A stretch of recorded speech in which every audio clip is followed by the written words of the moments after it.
Hello and WhatsApp guys, क्या हाल है आपके। मेरा नाम है निखिल और आप देख रहे हैं हमारा यूट्यूब चैनल एनसीईआरटी विथ निक। आज मैं आपके लेके आ गया हूँ दोस्तों क्लास 6 की हिस्ट्री का 4th चैप्टर, जिसका नाम है आरंभिक नगर। तो आज हम इस चैप्टर के बारे में डिस्कस करने वाले हैं कि भारत में जो सबसे प्रारंभिक नगर थे, जो प्राचीन टाइम के नगर थे, वो कौन से थे, उसके बारे में हम जानेंगे। इस वीडियो का पार्ट 1 लेकर आज मैं आपके लिए आया हूँ। पार्ट 2 जो है मैं कल लेकर आऊँगा और कल ये पूरा चैप्टर फिनिश हो जाएगा। आप जानते हैं कि हम हर चैप्टर को 2 पार्ट में डिवाइड करते हैं, पार्ट 1 और पार्ट 2। इससे फ़ायदा ये है कि हमारी वीडियो लंबी नहीं होती। तो लंबी नहीं होती है तो फ़ायदा ये होता है कि आप लोगों को फ़ायदा होता है, आप कम समय में ज़्यादा चीज़ें सीख लेते हैं और ऊपर से बोर भी नहीं होते। और दूसरा हमारा तरीका ये है कि हम बुक्स से नहीं पढ़ाते, हम नोट्स बना के पढ़ाते हैं। और नोट्स बना के पढ़ाने के फ़ायदे ये हैं कि नोट्स आपके दिमाग में सीधे आते हैं। बुक पढ़ते पढ़ते आज बच्चा बोर हो जाता है और बुक तो आप वैसे भी स्कूल में ही पढ़ ही लेते हैं। तो देखिए, हमारा पहला जो टॉपिक है, हम चैप्टर को शुरू कर लेते हैं। तो पहला जो हमारा टॉपिक है वो है आज का हड़प्पा। आखिर हड़प्पा क्या है, ठीक है, जानते हैं आगे की ओर। तो देखिए, हड़प्पा क्या थी, एक प्राचीन सभ्यता थी, ठीक है, एक प्राचीन सभ्यता। इसकी खोज हुई थी सन 1921 में और इसकी खोज जो की गई थी दयाराम साहनी जी के द्वारा की गई थी, जॉन मार्शल के नेतृत्व में। उस समय में जॉन मार्शल हमारे डायरेक्टर जनरल थे। तो हड़प्पा सभ्यता के बारे में देखो, हमें पता कैसे चला दोस्तों। तो हड़प्पा सभ्यता के बारे में हमको पता चला जब पंजाब और लाहौर के बीच में रेलवे का काम चला था। तो पंजाब और लाहौर के बीच में क्या हो रहा था, यहाँ रेलवे का काम चला था, यहाँ ट्रेन की पटरी बनाई जा रही थी। तब अचानक यहाँ के इंजीनियर्स को हड़प्पा के खंडर दिखे, क्योंकि उस टाइम पे उनके पास रिसोर्सेज की कमी हो गई थी। रेलवे की पटरी बनाने वक्त उनके पास जो है कम ईंटें थी, इसलिए इन्होंने क्या करा, खंडरों से, हड़प्पा के खंडरों से ये ईंटें ले आए, ठीक है। उसके बाद जो है ऐसा माना जाता है कि ये जो इसका जो ये हड़प्पा सभ्यता रही होगी, ये लगभग 4700 साल पुरानी रही होगी। अब ये तो पता नहीं, ये तो हमारे 1921 में दयाराम साहनी जी और जॉन मार्शल जी के नेतृत्व में जो है हमारे सामने हमको हड़प्पा सभ्यता देखने को मिली थी। लेकिन 4700 साल पुरानी थी, ये कोई बात कंफर्म नहीं है, लेकिन आपकी एनसीईआरटी की बुक में लिखा था तो मैंने वहीं से ये लिखा है, ठीक है। अब देखिए, जॉन मार्शल का बहुत ज़्यादा बड़ा योगदान था हड़प्पा सभ्यता को खोजने में, क्योंकि उस टाइम पे हमारे वहाँ के डायरेक्टर जनरल थे। मैं आपको बता दूं कि हड़प्पा सभ्यता को हम लगभग खोज लेते 1870 या 1871 के टाइम पे। उस टाइम पे क्योंकि यहाँ जो भारत के डायरेक्टर जनरल थे वो थे आपके कनिंघम। तो पुरातत्व विभाग के डायरेक्टर जनरल जो थे कनिंघम थे। तो कनिंघम जो है, उन्हें भी हड़प्पाई मोहरें मिली थी, उनको भी बहुत ज़्यादा साक्ष्य मिले थे। पर कनिंघम जो है केवल अजीब टाइप के आदमी थे, वो केवल लिखित साक्ष्यों पे बिलीव करते थे। वो अगर इस तरीके से जॉन मार्शल की तरह सोचते तो हो सकता है कि हड़प्पा सभ्यता हमें 50 साल पहले हमने खोज ली होती। तो इस तरीके से दोस्तों आपको अब कॉन्सेप्ट क्लियर हो गया होगा कि हड़प्पा क्या है। हड़प्पा एक सभ्यता है जो कि 1921 में दयाराम साहनी जी द्वारा खोजी गई। किसके नेतृत्व में? सर जॉन मार्शल जी के नेतृत्व में, ठीक है। और इसकी खोज कैसे हुई? खोज की घटना यही है कि जब रेलवे का काम चला हुआ था तो उस टाइम पे जो है इंजीनियर्स को यहाँ का पुराने खंडर दिखे और इस तरीके से जो है हड़प्पा सभ्यता आज हमारे सामने अस्तित्व में आई है, ठीक है। अब चलते हैं आगे की ओर। तो देखिए, हड़प्पा सिविलाइजेशन की एक मैंने यहाँ इमेज ऐड कर रखी है आपके लिए। तो देखिए, ये हालत हो चुकी है हड़प्पा की। पहले तो यहाँ खंडर तो देखते थे, अब खंडर भी इतने छोटे छोटे रह गए हैं, क्योंकि जब ये रेलवे का काम चला था तो बहुत ही ज़्यादा इन्होंने जो है वहाँ की ईंटें वहाँ यूज कर दी, जिस वजह से हड़प्पा का ये हाल हो गया। चलिए अब आगे को बढ़ते हैं। तो देखिए, अब इन नगरों की हमें कुछ खूबियाँ बतानी है, यानी कि जो ये नगर थे उस टाइम के, इनकी क्या खूबियाँ थी, ठीक है। ये जो हड़प्पा जो थे, इसके जो नगर थे उनकी क्या खूबियाँ थी, ठीक है, ठीक है। उस टाइम पे जो है नगर जो है टोटली 2 भागों में विभाजित थे। एक था हमारा दुर्ग, एक था हमारा निचला शहर। देखिए, अब दुर्ग में कौन रहता था? दुर्ग में जो है उच्च पद के लोग रहते थे। इसके नीचे है देखिए, दुर्ग में उच्च पद के लोग रहा करते थे, और जो निचला शहर होता था वहाँ जो है निचले पद के लोग रहा करते थे। दुर्ग में जैसे शासक रहा करता था, उच्च मंत्री रहा करते थे और कुछ कुशल सेनापति, और जो यहाँ है सेना, निचले शहर में सेना, कृषक वगैरह ऐसे लोग रहा करते थे। ठीक है, अब जैसा कि आपको बता ही दिया मैंने कि दुर्ग जो है ऊंचाई पर बना होता था। अब इसके ऊंचाई पर बने होने के दो कारण थे। क्या क्या थे? नंबर 1 कारण तो ये था कि ये विविधता चाहते थे।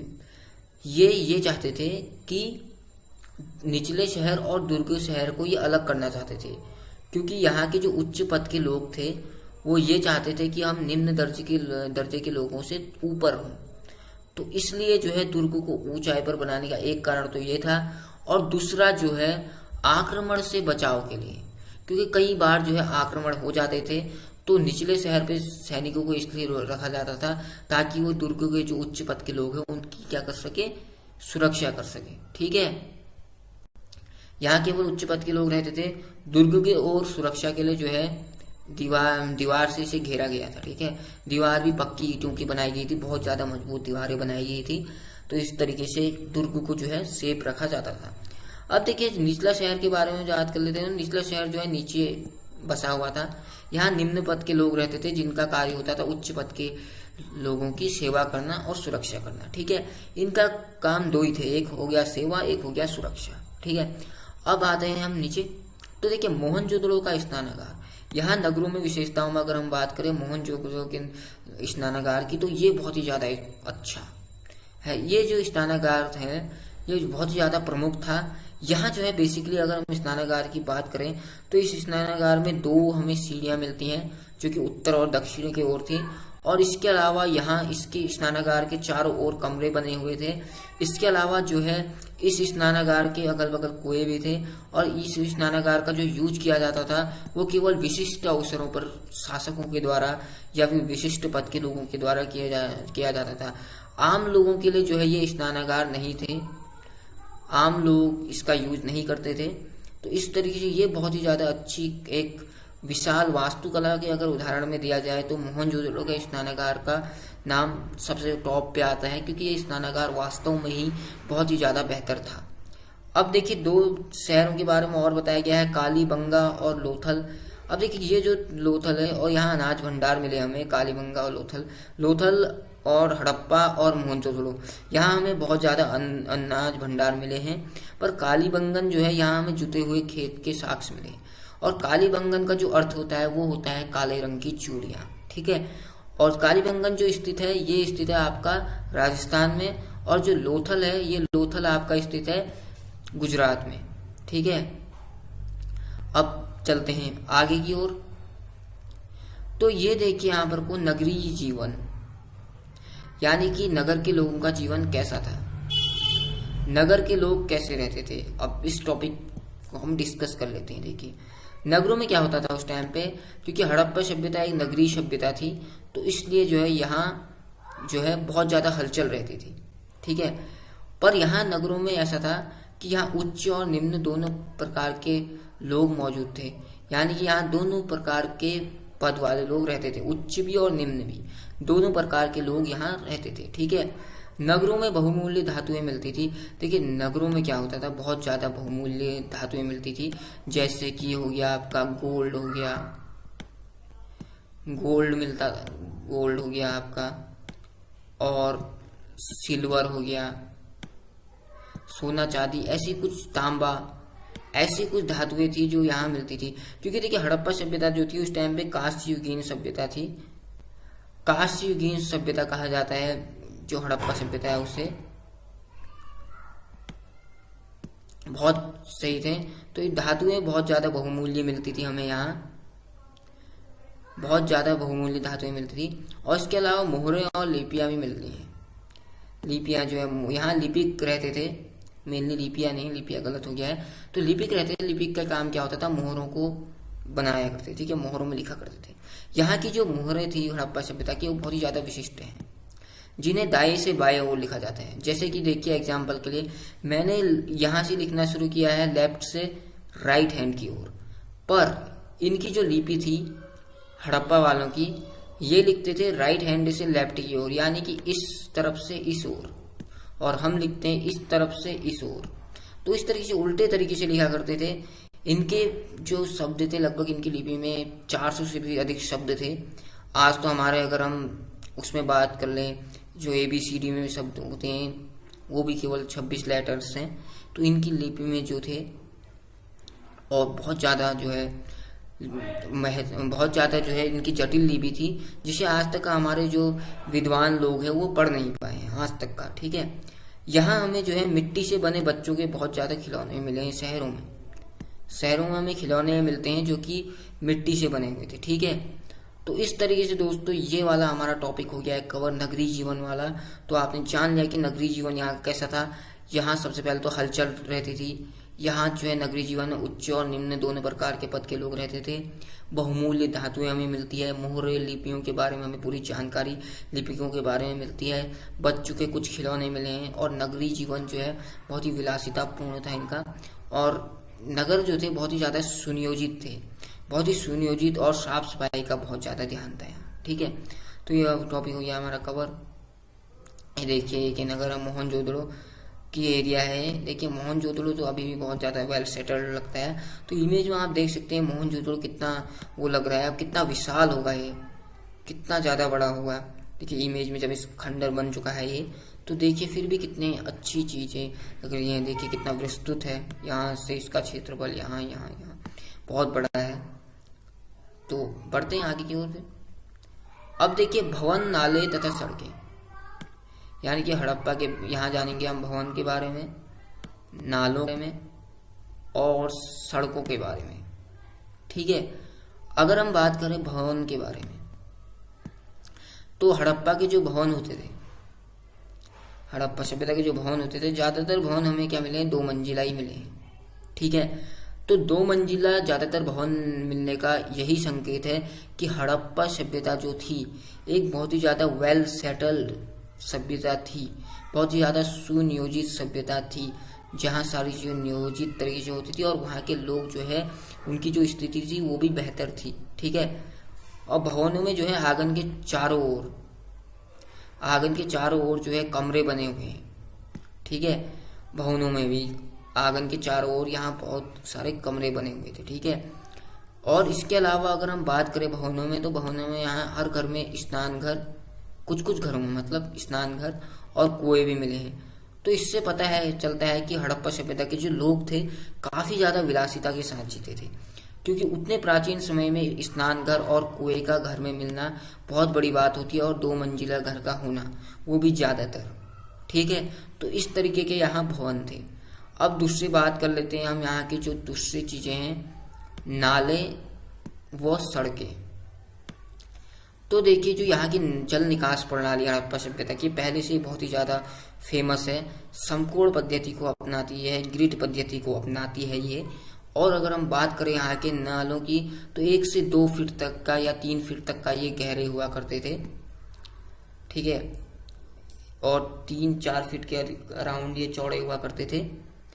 और हर घर की दीवार जो नाले थे इनको इतने नियोजित तरीके से बनाया गया था कि जो हर घर के दीवार है वहाँ की जो दीवार, जो घर की नालियाँ हैं दीवार से सटी हुई होती थी, और ये नालियाँ जो है आगे जाकर एक सड़क के नाले में मिल जाती है। ठीक है, और ये सड़क के नाले से मिलते हुए फिर मिल जाते थे एक बड़े नाले में। ठीक है, यहाँ के जो नाले थे उन्हें पत्थरों से ढका गया था और उसमें मेन होल किया गया था। देखिए पत्थरों में इसलिए ढका गया था क्योंकि ताकि सुरक्षा रह सके और पानी अच्छी तरीके से बहाव हो सके पानी का, और ढलान भी हुआ करती थी यहाँ के नालों में। और मेन होल इनने इसलिए बनाए थे ताकि यहाँ की ये सफाई कर सके। हड़प्पा सभ्यता का जो उस टाइम का समाज था बहुत ही वेल सेटल्ड था, बहुत ही ज़्यादा विकसित था, इसलिए जो है सारी चीज़ें यहाँ नियोजित थी। बिल्कुल सफाई का बहुत ज़्यादा महत्व था। तो इस तरीके से दोस्तों ये वाला टॉपिक भी हमारा हो गया है कवर, भवन, नाले तथा सड़कें, जिसमें हमने जाना कि यहाँ मेनली 2 मंजिला भवन मिलते थे। भवनों में स्नानागार, कुएं भी होते थे, आंगन के चारों ओर कमरे बने हुए होते थे, और नालों के बारे में मैंने आपको बता ही दिया किस तरीके से ग्रिड पद्धति थी इनकी, और सड़कें जो हैं किस तरीके की थी। सड़कें में देखिए यहाँ कम से कम 35 से 40 फीट तक का चौड़ी जो है सड़कें पाई गई हैं, जो कि उस टाइम के हिसाब से लगभग मुझे लगता है बहुत ज़्यादा है। ठीक है, 35 से 40 फीट बहुत ज़्यादा, तो उस टाइम के हिसाब से बहुत ज़्यादा थी, क्योंकि उस टाइम पे कोई इतने बड़े यातायात के साधन थे भी नहीं, जैसे कि बस होती या फिर ट्रक होते। उस टाइम पे तो मामूली जो है मालगाड़ियाँ या बैलगाड़ियाँ हुआ करती थी, तो ज़्यादा दिक्कत नहीं थी, इतनी चौड़ी सड़क काफ़ी थी उसके लिए। ठीक है, अब बढ़ते हैं फिर आगे की ओर। ये देखिए, यहाँ पर को देखिए, एक सड़क है, यहाँ पर को देखिए, ये है आपकी नालियाँ, इनकी नालियाँ, और ये है इनकी सड़क। सड़क की ये जो इमेज है, ये आप यहाँ पर को आपको वो थोड़ी सी कम लग रही होगी, पतली सी, लेकिन एक्चुअल में इसका साइज जो है इधर को कम इसलिए दिख रहा है क्योंकि कैमरे की फोटो इमेज ऐसी है। यहाँ पर को आप इसकी पूरी चौड़ाई देख सकते हैं, काफ़ी ज़्यादा चौड़ी थी, बहुत ज़्यादा सही सड़कें हुआ करती थी यहाँ की। अब बढ़ते हैं आगे वाले नेक्स्ट टॉपिक में, नगर व नए शिल्प। ठीक है, ये हमारा ये वाला टॉपिक है, नगर व नए शिल्प। यहाँ हम नगर के बारे में जानेंगे, बेसिकली नगरों के बारे में हम जाने चुके हैं, और जो नगर में जो नए शिल्प हो रहे थे, शिल्प यानी कि छोटे मोटे जो उत्पादन होते हैं, शिल्प कला कहते हैं जिसे हम, जो वो उत्पादन हो रहे थे उनके बारे में हम यहाँ जानेंगे। तो चलिए शुरू कर लेते हैं फिर। तो यहाँ क्या था नगरों में, यहाँ थे मनके, काफ़ी जो है मनके मिल रहे थे। ठीक है, मनके और बाट, ये दो चीज़ें जो है पुरातत्वविदों को यहाँ जो है बहुत ज़्यादा मिली हैं। ठीक है, मनके जो है शिल्प उत्पादन में यूज होते थे। मनके जो होते थे सेलखड़ी नामक पत्थर से बनाए जाते थे। एक पत्थर होता है सेलखड़ी, काफ़ी ज़्यादा कोमल पत्थर था वो, तो वो जो है सेलखड़ी नामक पत्थर से ये जो है मनके उस टाइम का जो मानव है वो तैयार किया करता था। काफ़ी ज़्यादा नक्काशियों के बाद, काफ़ी ज़्यादा चीज़ें करने के बाद ये मनके तैयार होते थे। उसके अलावा बाट भी मिले हैं, क्योंकि बाट जो बनाए जाते थे हमारे, बेसिकली बाट जो वहाँ तौल प्रणाली में यूज होते थे हड़प्पा में, और जो ये बाटों का निर्माण किया जाता था, इन बाटों का जो निर्माण किया जाता था वो एक विशेष प्रकार के पत्थर से किया जाता था। उस पत्थर का नाम था चर्ट। ठीक है दोस्तों, तो ये जो है चर्ट नामक पत्थर से बनाए जाते थे ये बाट। चर्ट नामक एक पत्थर होता था, उससे बनाए जाते थे, तौल प्रणाली में यूज होते थे। तो नगरों में जो है मनके तो सबसे ज़्यादा प्रमुख थे, बाट भी पॉपुलर हो रहे थे, और जो हमें कुछ जो है तांबे के बर्तन वो अन्य आभूषण मिले हैं। ठीक है, कुछ अन्य आभूषण भी मिले हैं और तांबे के बर्तन भी मिले हैं। माफ़ कीजिएगा दोस्तों, यहाँ पर थोड़ी टाइपिंग की दिक्कत हो गई है, तांबे में यहाँ पर से थोड़ी सी दिक्कत हो गई है। ये देखिए तांबे, और 100 ये वाला नहीं होना था, 100 ये वाला होना था, षटकोण वाला। तो ये है आभूषण, और क्या था, तांबे के बर्तन मिले हैं हमें यहाँ। ठीक है, तांबा तो यहाँ बहुत मिलता था, कांसे के बर्तन भी मिले हमें, और बहुत सारे सोना चांदी के जो है हमें आभूषण भी मिले यहाँ। ठीक है, और इसके बाद अगर हम बात करें, मोहरें मिली हमें शिल्प उत्पादन में बहुत ज़्यादा, कलश मिले, फयोन्स व शंख, ये दो चीज़ें जो है ना मनके बनाने के लिए भी यूज होते थे, और काफ़ी ज़्यादा बहुत अच्छे थे।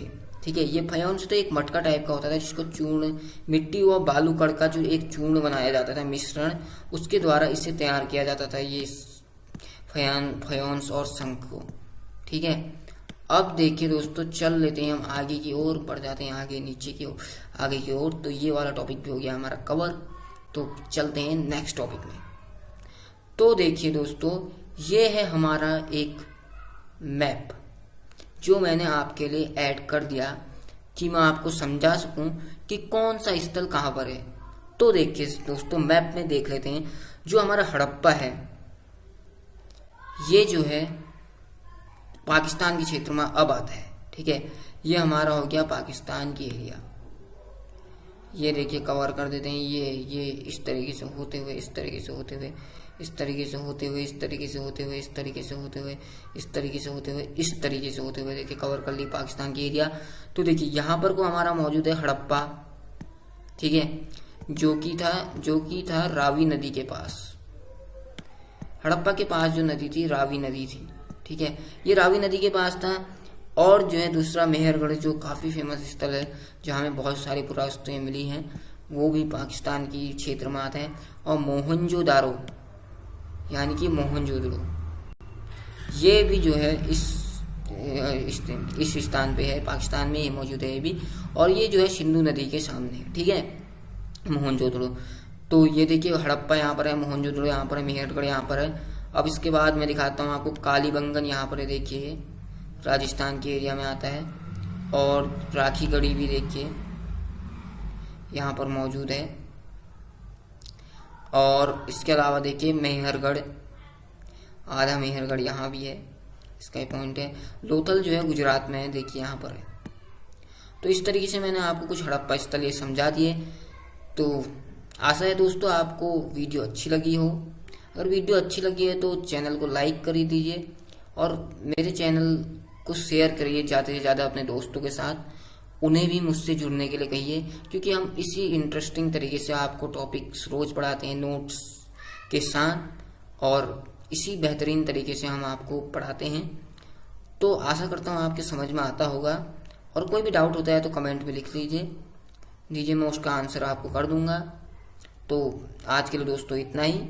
इस टॉपिक का, इस चैप्टर का सेकंड पार्ट में लेकर आऊँगा, और फर्स्ट पार्ट में इतना ही। तो मिलते हैं नेक्स्ट वीडियो में दोस्तों।